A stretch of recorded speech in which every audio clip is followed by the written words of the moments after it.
सोमा दी रसोई विद सोनिया में आप सभी का स्वागत है। आज इन अम्बियों को देखकर आप सोच रहे होंगे कि क्या बनने वाला है, तो मैं आपको बता देती हूँ। आज हम बनाएंगे अम्बी की खट्टी मीठी चटनी। अम्बी कहें, कच्ची कैरी कहें या फिर कच्चा आम कहें, बात एक ही है। और कच्चे आम का नाम सुनते ही ज़ुबान पर खट्टेपन का एहसास होने लगता है। बचपन के वो दिन भी याद आ जाते हैं जब हम दादी नानी से चुरा चुरा कर इसमें नमक मिर्ची लगाकर खाते थे।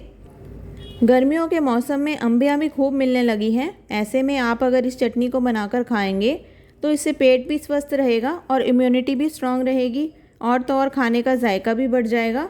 तो आइए जानते हैं इस अम्बी की चटनी को बनाने का तरीका। वीडियो अच्छी ना लगे तो इग्नोर करें, अच्छी लगे तो लाइक करें, शेयर करें, कमेंट करना ना भूलें और चैनल को सब्सक्राइब करना ना भूलें। चलिए शुरू करते हैं। यहाँ मैंने आधा किलो अम्बियाँ ले ली हैं। इनको अच्छे से धोकर एक साफ़ कपड़े से हम सुखा लेंगे। क्या आप जानते हैं कच्चे आम की तासीर ठंडी होती है, इसीलिए इस चटनी को आप बनाकर खाएंगे तो आपके पेट में भी ठंडक बनी रहेगी। चलिए अब अगला स्टेप हमारा ये है कि हमने इन अम्बियों के छिलके उतार लेने हैं। तो अब हमने इन सब अम्बियों को कद्दूकस कर लेना है। किसी भी तरफ से हम कद्दूकस कर सकते हैं, कोई दिक्कत नहीं है। मैं यहाँ बड़ी वाली तरफ से कद्दूकस करूँगी।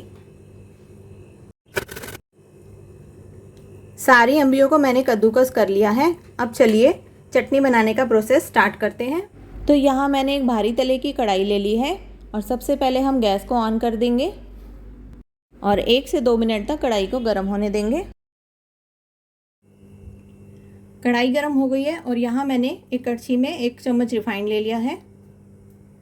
इसको भी हल्का सा गर्म होने देंगे। चलिए अब इसमें डलने वाले मसालों की तरफ भी देख लेते हैं। यहाँ मैंने ली है आधा छोटा चम्मच सौंफ। सौंफ 2 तरीके की आती है, एक थोड़ी मोटी होती है, एक बारीक होती है। मैंने यहाँ बारीक वाली ली है, आप कोई सी भी ले सकते हो। फिर मैंने ले लिया है आधा छोटा चम्मच कलौंजी का, ये आम के अचार में डलती है।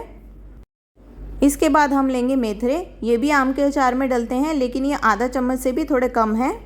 इसके बाद लेंगे पिसी हुई काली मिर्च 1 से 2 चुटकी, 1/4 चम्मच गरम मसाला, आधे चम्मच से थोड़ा कम नमक लेंगे और 1 चम्मच मैंने लाल मिर्च ली है, ये पिसी हुई है। ये देखिए बारीक वाली सौंफ कुछ इस तरीके से दिखती है, जैसे जीरा होता है वैसी ही ये भी दिखती है। तो सबसे पहले हमने ये सारे मसाले इस कढ़ाई में डाल देने हैं और 2 मिनट तक इनको हम भून लेंगे। गैस का फ्लेम हमने बिल्कुल सिम पे रखना है। बस हल्का सा गर्म होते ही हमने जो हमने अम्बिया कद्दूकस कर रखी है वो डाल देंगे इसमें।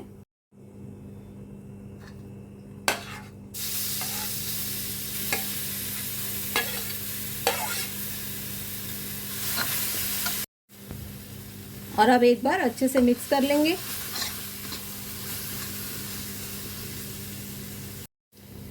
गैस का फ्लेम बिल्कुल सिम रखना है और इसको धीरे धीरे हम चलाते जाएंगे ताकि ये नीचे चिपके नहीं।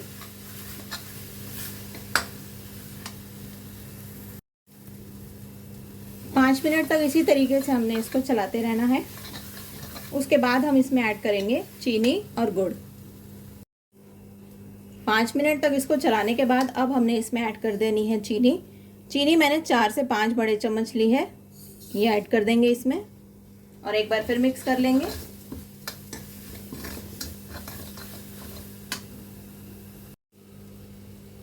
चीनी डालने के बाद अब इसके अंदर हमने ऐड करना है गुड़। अगर आपके पास गुड़ है तो आप गुड़ डाल दीजिए, नहीं है तो आप इसके अंदर शक्कर का भी इस्तेमाल कर सकते हैं। शक्कर कुछ इस प्रकार से दिखती है।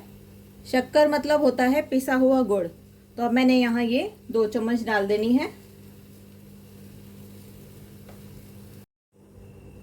अब हम इसको अच्छे से मिक्स कर देंगे एक बार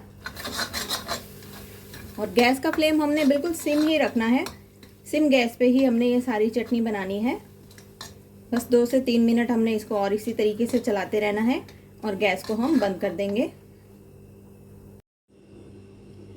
एक बार आप पास से भी देख लीजिए कितना सुंदर लग रहा है। जितना सुंदर ये देखने में लग रहा है उतना ही आपको खाने में भी अच्छा लगेगा। अब मैं आपको ये कटोरी में डाल के दिखाती हूँ। तो देखा आपने, कुछ ही मिनटों में हमारी ये चटनी बनकर तैयार हो गई है। आप चाहे इसे चटनी कहें या जैम कहें, इसका स्वाद आपको बेहद पसंद आने वाला है। ये देखिए इसका टेक्सचर कितना सुंदर लग रहा है और खाने में भी ये बहुत ही स्वादिष्ट है। एक बार ये आप इस तरीके से ज़रूर बनाकर देखें। आप इस चटनी को पराठे के साथ खा सकते हैं। पराठे के ऊपर आप इसको लगाइए और पराठे को रोल कर दीजिए और फिर आप इसका स्वाद उठाइए, या फिर आप इसको ब्रेड के ऊपर जैम की तरह भी लगाकर खा सकते हैं। अगर आप ये चटनी ज़्यादा मात्रा में बना रहे हैं तो बनाने के बाद इसको पहले ठंडा होने देंगे, उसके बाद आप इसको कांच के जार में स्टोर कर लेंगे और फिर जब आपका मन करे निकालिए और खाइए। चलिए इस चटनी के बारे में आपको एक ख़ास बात और बता देती हूँ। इसके अंदर जो हमने शक्कर डाली थी वो बिल्कुल केमिकल फ्री है और उसके अंदर किसी भी तरह की कोई मिलावट नहीं है। बिल्कुल प्योर जिसको बोलते हैं वो शक्कर है। और अगर आपको ये शक्कर लेनी हो तो बागपत ज़िला है, उसके पास एक गांव पड़ता है, हमने ये शक्कर वहाँ से मंगवाई है। आप चाहो तो आप भी वहाँ से मंगवा सकते हो। अगर आपकी कोई जानकारी में वहाँ जाता हो या रहता हो या आपका कभी उस तरफ चक्कर लगे तो आप भी वहाँ से ये शक्कर ले सकते हो। वहाँ गुड़ भी इसी तरीके से मिलता है, बिल्कुल प्योर मिलता है। तो कोशिश करिए कम खाएं लेकिन प्योर खाएं, बिना मिलावट का खाएं और घर का बना हुआ ही खाएं। चलिए चटनी बनानी तो हमने सीख ली। अब इसी अम्बी से मैं आपको एक ऐसा अचार बताऊंगी जो झटपट बन भी जाएगा और जैसे ही बन जाएगा आप उसको खा भी सकते हैं।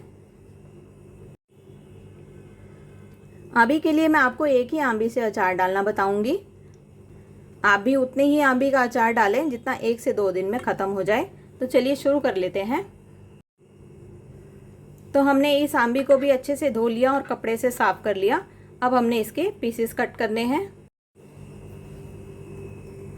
इस तरीके से हमने इसको पहले काट लेना है। इसकी गुठली को अलग कर लेंगे।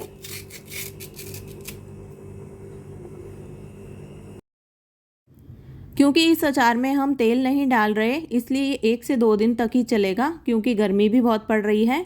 इसलिए आप भी उतना ही अचार डालें जितना आप 1 से 2 दिन में ख़त्म कर लें। आपने इस अचार को फ्रिज के अंदर रखना है।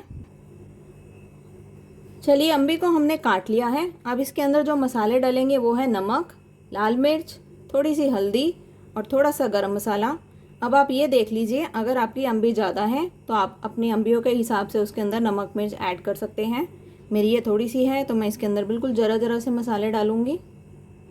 अगर आप घर पे आमचूर बनाना चाहते हैं तो इसी तरीके से आपने अम्बियों के पतले पतले स्लाइस कर लेने हैं और इसको 2 से 3 दिन तक कड़ी धूप में रख देना है।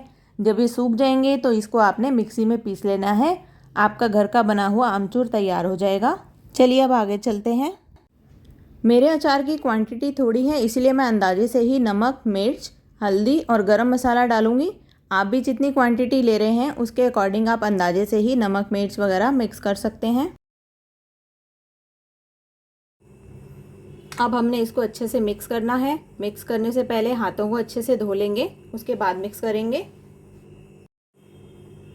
चलिए इसको मिक्स कर लेते हैं एक बारी। ये जैसे ही आप डालेंगे उसके साथ साथ ही आप इसको खा सकते हैं। खाने में बहुत ही बढ़िया लगता है ये।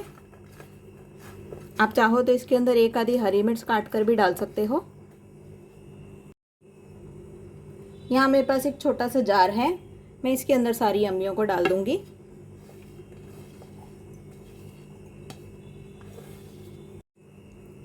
अब इसका ढक्कन लगाकर अच्छे से एक बारी मिक्स कर देंगे इसको।